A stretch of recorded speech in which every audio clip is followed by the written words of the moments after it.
Kini tanawa lagod nakalusot ang pangutana sa abogado sa depensa, nagkabuang nagsalimuang og tubag ang taga NBI nga kini si John Mark Calilong. The question was very simple. Do na by affidavit attached katong affidavit sa journalist? Why is it material? Because hearsay ang iyang testimony aning NBI. Because wala siya dito. Wala siya personal knowledge. Ang dunay personal knowledge katong journalist nga appeal pag press conference. Mao naging pangutana ni ining attorney Narbasa. Ug mo gisundan ni Chis Escudero, the question is very simple. Naabay gi-attach nga affidavit sa journalist. So wala. Wala hinungdan. Ngano man, balikon ako, hearsay evidence as ordinary witness because he was not presented as an expert witness. He was just presented as an ordinary witness. So meaning, kinahanglan nga doon na kay personal knowledge. Kay ordinary witness man ka. Wa man sa personal knowledge. Man nang gipangutana sa kadtong mga journalist nga dito nga doon na personal knowledge na abay affidavit attached. Naglisod og tubag. Murag mo likoy-likoy, ayog likoy-likoy. Nga wa gyud. So kanang napita kasama binji bida tangkugo sa napita. Kanang napita nga kana nga punto tangkugo siya na puntuha. Mas pagkakaron ang sigurado ron nga nakaginansa kasama binji og sigurado nga alkansi. Ibaw ba ka kasama binji? Ang nakaginansya karon unang-una si Chis Escudero. Nakaginansya siya nga naman siya nahimong presiding officer napakita niya ang wit.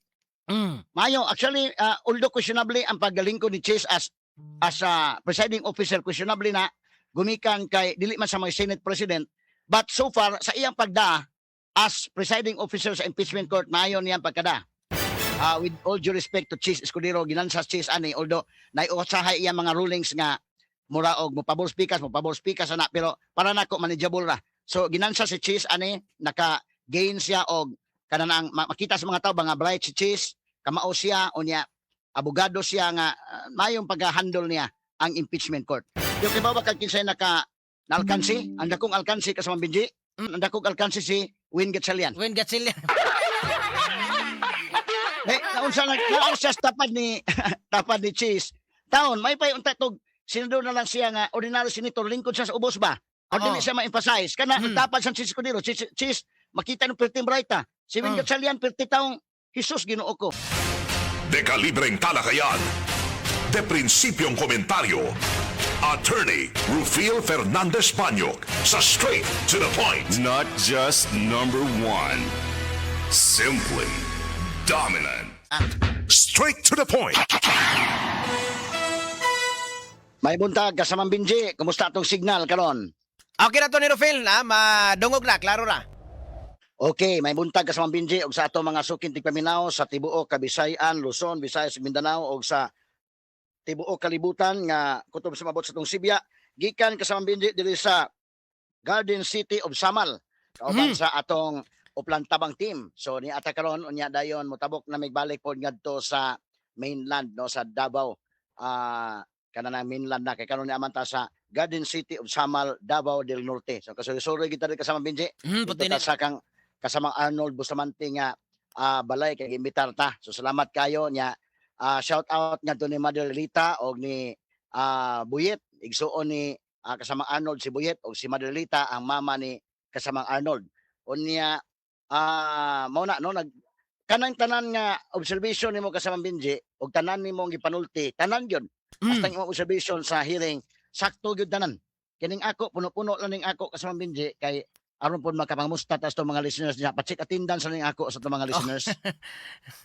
Oh. Okay, daghan So, kayo nga kuan, daghan kayong gimingaw ni Atty. Rufil og gaatang pod no sa unsay ato ang stand aning ni ang ikatulong adlaw sa impeachment trial. Oo, so samtang wa pa may magmobiling bagyo una na lang ako ang rekusod sa kanana ang unang hugna kay basig man lakaw mi karon taon. So nindot katingo observation tanan mao na to. Ang ako lang ikapuno kasama Benji maong bida no kuan gyud. Kung atong sakyan tong before ko madto sa Mirits no, kung atong sakyan tong giingon ni Ping Lacson og ni kini ni ang Win Gatchalian nga ang gasto sa Senate kada adlaw 25 million kasama Benji. Sato pa pagsugod pa lang sa impeachment Lunes, Martes, Miyerkules 75 million na gasto. Sus dako Usa pa ka witness ang na-present. Unya next week another 3 days nga hearing Monday, Tuesday, Wednesday, another 75 million, 150 million na sa pagukod lang sa 125 million ni Vice President Sara Duterte nga allegedly confidential funds.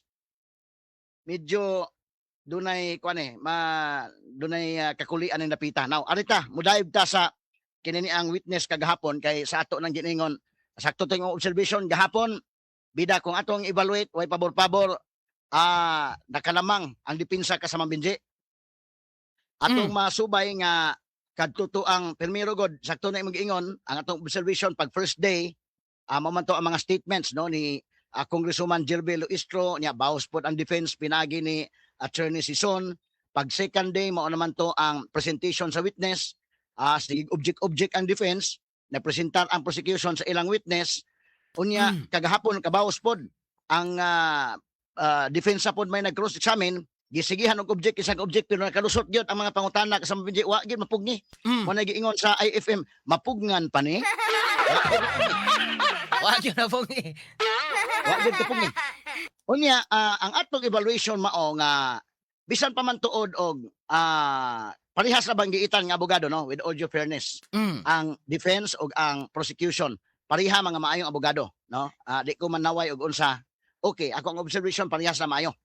Now ang atong na obserbahan maong kini ni ang witness lang sa prosecution wa gyud maka mabutang na to og sa may termino kung gamiton way hinungdan or unsa ba wa gyud. In fact akong forecast kagapon kasama Binji nag-ingon ko nga pwede duha mahitabo pwede mo ingon ang defense nga no cross na no cross no need na basta number 1 number 2 pwede lang i-cross paghatag og katong no cross paghatag og statement nga di na kinahanglan i-cross examination kay way hinungdan ang witness ikaduha pwedeng i-cross para mabungkag yun paghatag og statement sa nga mauni ang inyong witness nga wa gyud ngano man ani ha ang witness kini nga witness dili nimo ma-present as expert witness. In fact, he was not presented as an expert witness.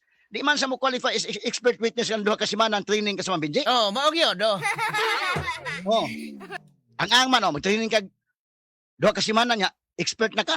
Oh, Kana computer graduate kag computer pila ka kuha na samang names. upat ka 4 tuig. years. Oh, 2 years to 4 4 years years na. man gani. Oh.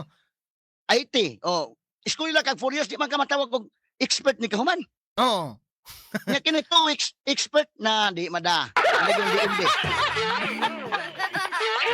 di mada. Wa gabae. So, wa siya ma-present as expert witness. Therefore, i-present unta siya as ordinary witness. Ang problema, kung imong i-present as ordinary witness, wala man siya personal knowledge. So, sa ato pa, hearsay ang iyang testimony. Hearsay ang iyang testimony. Number 1, wala siya dito atol sa press conference ni Sara Duterte. So, hearsay, wala siya personal knowledge, ana. Ikaduha, pag-broadcast, ana, ni anang maong press conference, wa gani sa kadungog in real time. So, medyo, kuan yun, ang iyara yun nga gamit sa kasama Binji, mao nga, dunay press conference sa Sara Duterte, nagsuwat sa Mita, kutob na gani ha, una kong ingon, pwede ganito, wa na to. Nalangan na hinuntag maayo, pero at least, gi-cross-examine man yun sa defense, okay na pod. Kaya dito nahibawan kasama Binji, ang shattered into pieces yun. Ang pag-cross-examine na, tawa ha, akong i-explain ha, tawa. Ato ipa, bati kasama Binji ka ng pag-cross-examine na. Hinay-hinay lang ang pag-cross-examine sa abogado sa depensa, pero bungkag yun. In fact, isigihan og isang object, makalusot man yun. Ang question, bisa kung saan pag-object, kaya ang objection mo lang nung itong nadugay o samok-samok na lang ang objection ba? Na ato paminawon kasama Binji, ako nagipapreparar ni kasama Gerald. Sige ko Ronald. Understood Okay. the question. Mr. Calilong, you may answer if you understand the question. I will repeat the question. Your Kindly repeat, counsel. Thank you, Your Honor. There is still no affidavits of the journalists from media outlets appended on your revised affidavit of investigation, sir. May I qualify my answer, sir? No, sir. Oh. Just answer yes or no. Kindly look at the document presented to you. On redirect, counsel can make you explain the disparity, if any. The question is simple. Are the affidavits attached to the affidavit of investigation?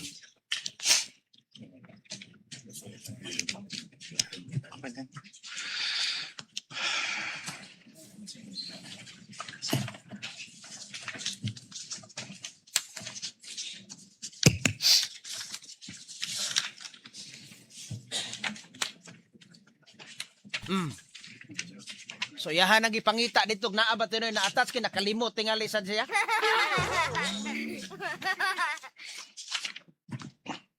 Oh, Di,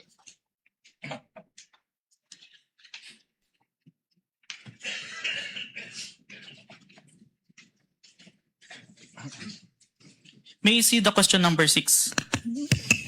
Your Honor, my question does not relate to question number Kindly 6. show the witness, counsel. I will. It will enable him to give an intelligent answer. Can we to your please question. flash certification and put it to paragraph number 6? The paragraph number 6 states that only the minutes of meeting with several personalities and representatives from various media outfits were submitted. Although the minutes were signed, there were no individual affidavit executed regarding to the content of the minutes. On this, Okay, sir. I have no So the question. answer is the affidavits are not attached. I have executed an affidavit, sir. No, the Sir, affidavits of the two journalists are not attached. I think that's the only question of Yes, sir. counsel for the respondent. Thank you, Your Honor. gamay na ha, to explain gamay. yes, Instead, Attorney sir, Rufil, now, kanina as you- sa kasama Gerald. Okay. Kini tanawa lagod, nakalusot ang pangutana sa abogado sa depensa, nagkabuang, nagsalimuang og tubag ang taga-NBI, nga kini si John Mark Calilong. The question was very simple. Do na by affidavit attached katong affidavit sa journalist? Why is it material? Because hearsay ang iyang testimony aning NBI. Because wala siya dito. Wala siya personal knowledge. Ang dunay personal knowledge katong journalist nga appeal pag press conference. Mo naging pangutana ni ining attorney Narbasa. Ug mo gisundan ni Chief Escudero, the question is very simple. Naabay gi-attach nga affidavit sa journalist. So wala. Wala hinungdan. Ngano man, balikon ako, hearsay evidence as ordinary witness because he was not presented as an expert witness. He was just presented as an ordinary witness. So meaning, kinahanglan nga doon na kay personal knowledge. Kay ordinary witness man ka. Wa man sa personal knowledge. Man nang gipangutana sa kadtong mga journalist nga dito nga doon personal knowledge na abay affidavit attached. Naglisod og tubag. Murag mo likoy-likoy, ayog likoy-likoy. Nga wa gyud. So kanang napita ka sa Binji bida tangkugo siya na napita. Kanang napita nga kana nga punto tangkugo siya na puntuha. Giatong ipadayon niya ikalay sinyas sa Binji ko mag-commercial ta kay ibaw na ka nga tong technician nga mo sinyas nato kay ginabuhi masanta ka sa Binji. Sige, Attorney Rufil, ni sinya sa mas kasamang listo. Standby lang sa gadali, ha? Balik ta karon to, duman lamang sa mga importante kayo. Straight to the point. Okay, so ato ang balikan no makasama si Attorney Rufil kabahin aning ni ang ato ang gisgutan. Na usab karong bultaga Attorney Rufil, balik diha nimo. Okay, salamat ka sa mga Binji. So kinini ang anindot kaayo no ang katotoang mao nga punto. Kadto nga punto guba ang witness sa sa prosecution na emphasize gyud nga wala gyud value tong iyang kwan. Kutob lagi siya nga nakahipos siya og kanana ang press conference si Sara nga pwede anybody can do that. Even atong mga technician pwede na. Ang tanang taon nakahibaw naman nga doon na to press con. Bisag si Nimuel kamaon siya mokuha ato. Kuhaon naman mo sa kuan. Oh, na naman na Ikaw. sa Facebook na. Oh. Natoy padayon kanang iyang kon kanang lain puntos unahan natoy padayon ang iyaga cross examination kasama Gerald. Okay. To the affidavit of investigation are affidavits of NBI agents, correct? Yes, sir. Not the journalists who were present The one who during interviewed. the November 23, 2024 press conference. The one who interviewed, sir. Yeah, the one in the interview. Not the journalists. Yes, sir. Ashkan answered, Your Honor. Sir, in the revised affidavit of investigation dated February 10, 2025 that you identified, despite DOJ's recommendation number 7, can we show again DOJ recommendation number 7? In the certification dated February 5, 2025, it is still the NBI Cybercrime Division that is the complainant. I believe this is answered on the letter of the director, sir. Sir, my answer is answerable by yes and no. The complainant is still the NBI Cybercrime Division. Yes, sir. Thank you. The supposed offended parties in this case would be President Bongbong Marcos, Yes, sir. The First Lady, Lisa Marcos. Yes, sir. The former Speaker of the House, Martin Romualdez. Yes, sir.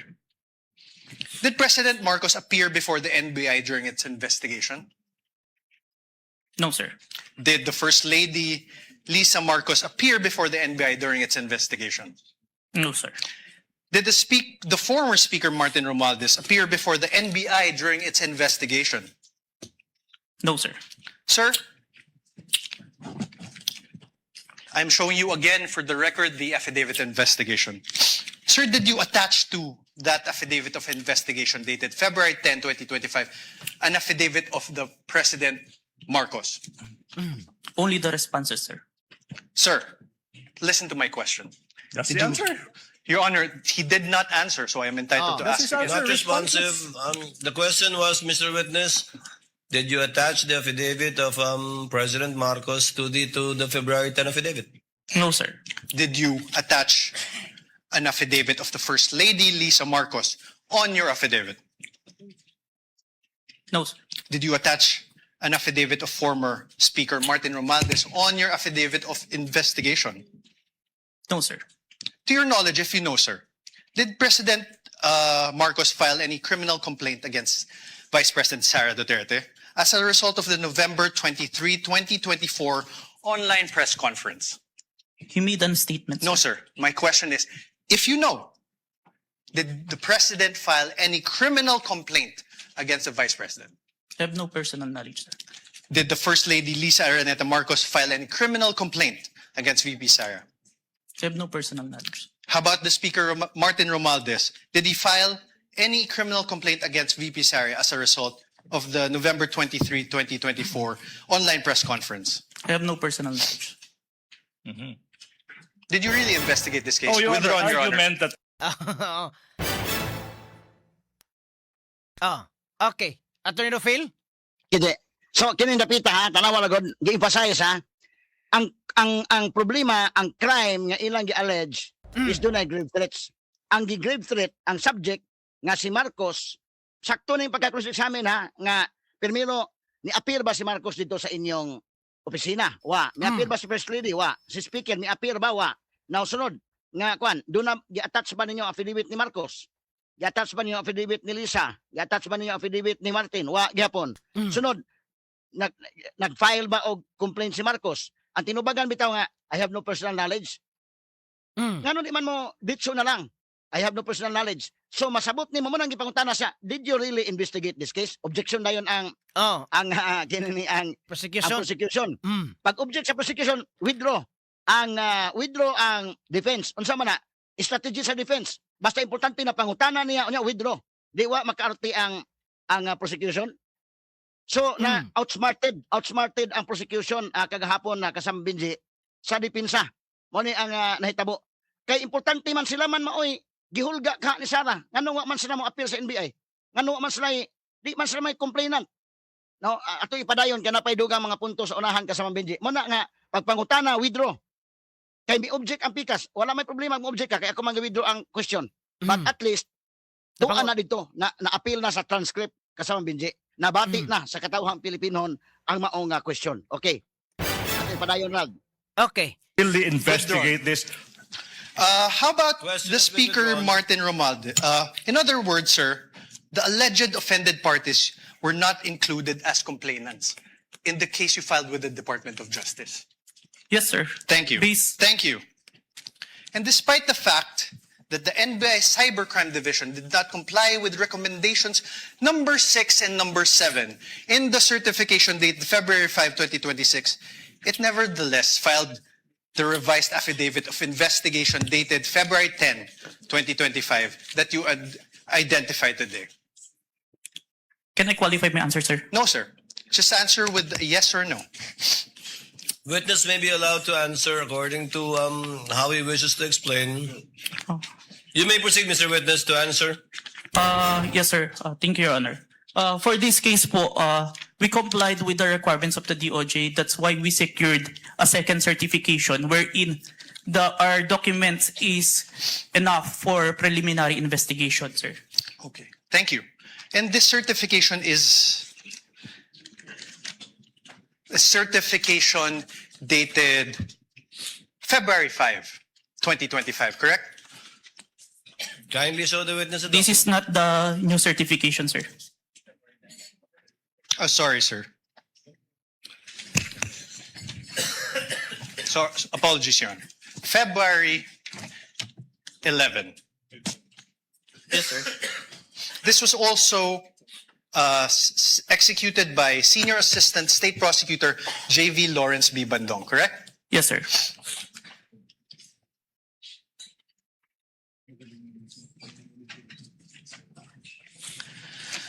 Now let's discuss the nature of the investigation you conducted. You claimed in your affidavit, sir, affidavit of investigation, that the NBI began its investigation into the VP's remarks because it was directed by the DOJ to do so. Motu proprio and directed, sir. There, okay. Do you understand what you just said, sir? Oh, Yes, sir. oh. Can I I'm object to asking, that, sir. Your Honor, please? I'm That's asking, sir, it argumentative. makes sense, Your Honor. Argumentative, counsel. Move on. Mutu proprio, sir, means, Oh, no, objection. You cannot lecture, counsel. This is sir, what does cross-examination. you mentioned mutu proprio. What does it mean? Even without a complainant, we started the investigation, sir. Are you sure, sir? Oh, argumentative. Are you sure, get- sir? Move on, Are counsel. you sure, Move on. sir? Boss, How, okay. Okay, Gamay lang, okay, gamay lang. kasamang Gerald. Okay. Gamay lang po sa gamay lang. Tanawag ka sa Binji, naning puntuha ang prosecution kasiging ga-object, makalusot yun ang question. Inig-object niya ang iyang punto argumentative. Kay kana magong witness, dili nimo na pwede nga makiglalis ka sa witness. So, argumentative, pero nahimo na gi-rephrase ang pangutana. Pag pangutana, what do you mean by kuan? Kinini ang mutu proprio. Natubag naman. So, ang nahitabuan ni, murag nahitabo na hinuon nga ang prosecution lawyer nagsigig object, pero wa magsilbi ang objection. Nakalusot ang mga questions kasama Benji. So, mao ni no na outsmarted ang abogado sa prosecution aning mga puntuha. Okay, atong ipadayon. Atong ipadayon kasama Benji. Okay.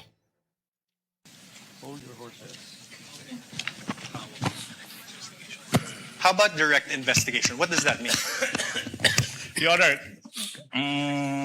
Okay, never mind. Directed investigation. What does that mean? There is instruction from above, sir. From? Above. From upper. What does above mean? It may be the DOJ or the higher. Higher. What's higher than the DOJ? Based on that, it's only the DOJ, sir. Based on, you said above the DOJ, sir. No, sir. Above the Sir, NBI, sir. you said above. May I ask for a Argumentative, Your Honor. Counsel, Argumentative. counsel, again, I would have to sustain the objection. It is argumentative. I heard All the right, answer, and he meant as a general term above, but referring apparently to only the DOJ in this particular instance. We submit, Your Honor. Please proceed. You confirm that the NBI Cybercrime Division is the complainant gamay lang, in the case against Okay, kasama Gerald. Gabay lang sa, okay? Okay. Kana kasama Benji, aligri kay na puntuha ha nga pagpangutana na mitubag ang agent nga si John Mark Calilo nga dunay instruction gikan sa DOJ ug above. So ang sunod pangutana, DOJ, kay ang NBI under man sa DOJ. Kung naay above sa DOJ kinsa na? Sa limuang ug tubag. Ngano man, wa na may laing above sa DOJ. Ang president naman. So kung dunay instruction sa taas sa DOJ ug above sa DOJ, ang instruction na do sa presidente. Because ang secretary sa DOJ is an alter ego of the president. Mao nay punto diha nga na butyag na pudhinoon ang mando gikan sa taas atong ipadayon ni kasama Benji Aragod ang kini na pag-emphasize ana sa unahan. Gisigig object pero naay emphasis sa unahan. Okay, atong pinahon. Okay. and that the DOJ filed this with the NBI filed this with the DOJ. Objection, compound, Your Honor. That's a no compound question, Your Honor. That was just a statement. Counsel, Oh, kindly wait. exactly. Your Honor, a Is laying statement. the basis for a question. Go to your question, counsel. Sir, the NBI, of course, you're from the NBI, is under the Department of Justice.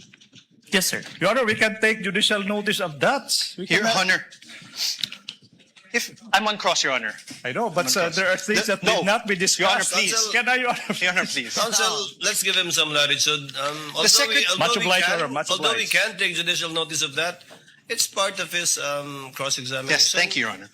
Mr. Witness? The Secretary of Justice exercises control and supervision over the NBI. Yes or no? We are under, sir. But we're independent. So you do not know. Oh, Your Honor, that's Sorry. argumentative. So Sir, you are do you- not know? All right, Your Honor.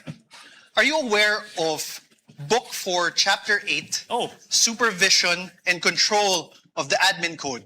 Your Section Honor. 39. Your Honor, I have no Your Honor. question yet. Yeah. Please. yeah.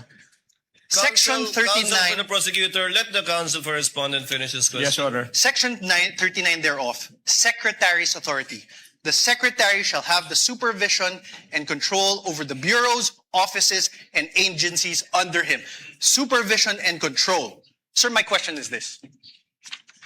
Is the NBI, the National Bureau of Investigation, under a bureau under the Department of Justice?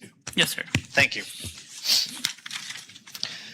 And, sir, the President has control over all executive departments, correct? I believe so, sir. The DOJ is one of those executive departments, correct? Yes, sir. And the current President is Ferdinand Marcos Jr., correct? We agree to that. That's judicial notice. Your Honor, please. Yes There's or no no? other Yes, sir. president. We Oh, only he have one answered already, Your president. Already asked and answered. The head of the executive branch is President Ferdinand Marcos Jr., correct? Yes, sir. The very same Ferdinand Marcos Jr., who you said was an offended party in the case against Vice President Duterte. Yes, sir. So, in other words, the NBI investigated and filed the complaint. The DOJ directed the investigation and will determine whether the case should proceed to court. And the alleged offended party, President Marcos, is the constitutional head of the executive branch, Objection. exercising control over both the DOJ and the NBI. I Your Honor, withdraw, Your objection Honor. I to that. withdraw. Of the I withdraw, Your Ground Honor. is the ground. Is, I withdraw. It's Your Honor. Oh. It's even more compound question, Nothing to asking object to. several Withdraw, Okay, Your seconds. okay, Honor. Saman Withdraw. Gerald. Okay. Okay. So nindot kayo Gino, nindot kayo nga pagka-cross-examine. Tinduta, oy, murag ka. I-establish gyud nga si Aligre ang kayo. NBI under sa DOJ, under ni Marcos. Si Marcos dunay supervision, direct supervision sa DOJ secretary, isip mo yung alter ego all the way down. So, niya ang pangutana niya nga siya may constitutional head sa DOJ, dayon withdraw ang question. Kaya yung object man ang prosecution. Pag withdraw, strategy to. Strategy to. Pangutana, then withdraw.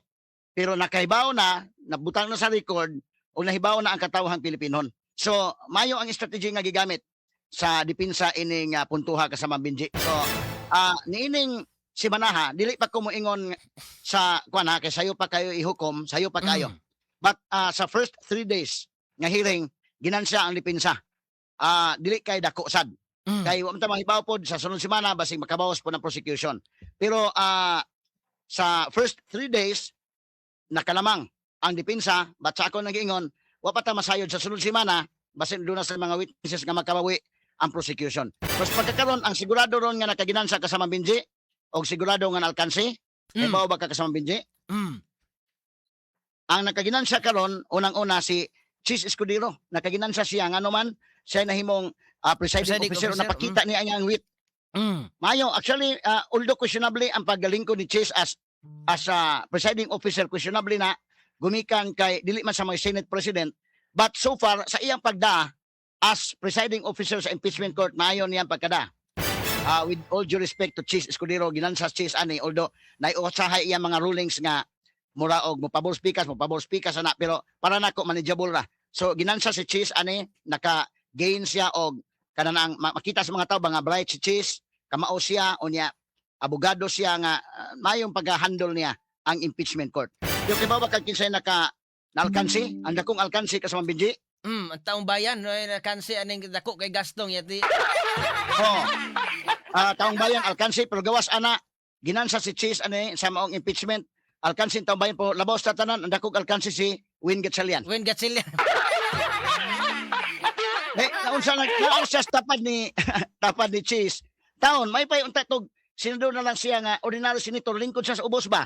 O dili siya ma-emphasize kana tapad sa Chis Escudero. Chis makita ng perting brighta. Si Win Gatchalian perti taong Jesus Ginoo ko. Oh, pitok-pitok na yung mata dito. Lagi akong giingon, hinumdum ka sa una pa nga, in the meantime nga doon impeachment, that was my opinion long before. Nga while na impeachment na apa, ihatag na ni Chis ang pagka-presidente or ni Kiko. Kay mo man ang ilang abogado sa ilang habig sa new majority. Di lang kadawato ni Win. Ay iya man yung gidawat, ni tanawa na Kiko siya. Gimuhimuan na siya mga memes noon nga naggansilyo sa kasamang Benji. Nagsinya-sinya sa mura sa nagsinyas ka na bitaw na mag-broadcast siya na amang bitaw nga siya may magsinyas. Dapat yung gibutangan og mga buwak sa Benji. Alkansi kayo eh. Alkansi si Win Gatchalian ron.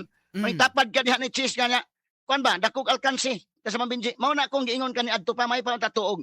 Senador lang siya para balito lapid ba? Wala ma-emphasize kay dito kalingkod sa ubos. Oh, di kay makita sa Lagyan mo. kamera. Oh. Pagkasalipod-salipod ka ba kana nabantang gid siya nga di man ni kamao des Win. Komentaryo na walang sinisino-sino.